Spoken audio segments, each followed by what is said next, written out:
Hey there, fellow nostalgia time travelers. Welcome to Chrononaut, the channel that takes you on a journey through the mind-bending, magnitudious, multiversal maze of mischief, mockery, and mayhem. Today we're going on a wild ride of bizarre heroics and offbeat humor with Ripping Friends, a 2001 animated series that sought to be the spiritual successor to the Ren and Stimpy show. In the words of the show's creator, John Kricfalusi, sometimes, the best way to destroy something is to improve it. Let's get into it. Number 1. Originally envisioned as a feature film, Ripping Friends met an untimely demise after just one season and 13 episodes due to escalating production costs. 2. Creator John Kricfalusi found himself at odds with the animation direction, clashing with both the Spunko crew and the animation studios. While Spunko aimed for a spiritual successor to the Ren and Stimpy show with its signature deranged, off-model animation, Funbag Animation and Fox Kids favored a more conventional approach, sidelining Kricfalusi's vision.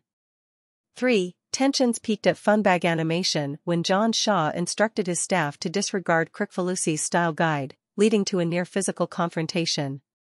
Despite Kricfalusi's apology, he found himself banned from the studio the following day.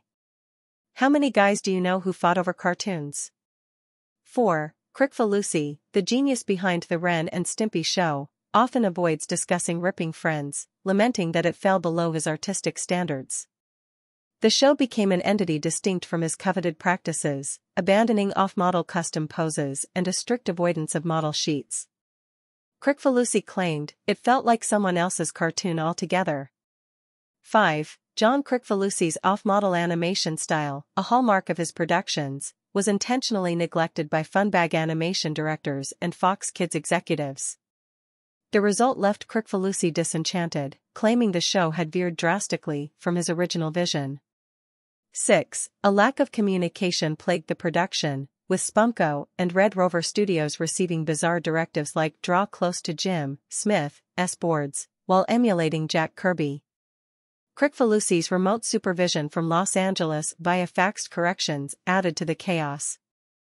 8. Post 9/11 sensitivity led to the exclusion of The Infernal Wedding and Jimmy Gets Kidnapped from Fox Kids broadcasts due to the controversial depiction of Citroset as an evil foreign dictator. Surprisingly, Stinky Butt, which began with Earth already blown into space chunks, remained in the lineup. These episodes were later reinstated during the Adult Swim airing.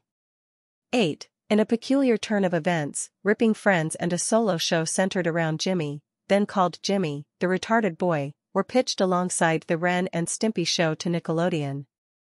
Ren and Stimpy initially served as background characters on Jimmy's show until Kricfalusi shifted the focus to the quirky duo, avoiding relinquishing rights to Jimmy. In summation, Ripping Friends stands as a testament to the challenges faced in translating visionary creativity to the small screen. The clash between John Kricfalusi's Spunko dreams and the forces pushing for conventionality created an animated spectacle that, despite its brief run, remains a fascinating chapter in the history of offbeat cartoons.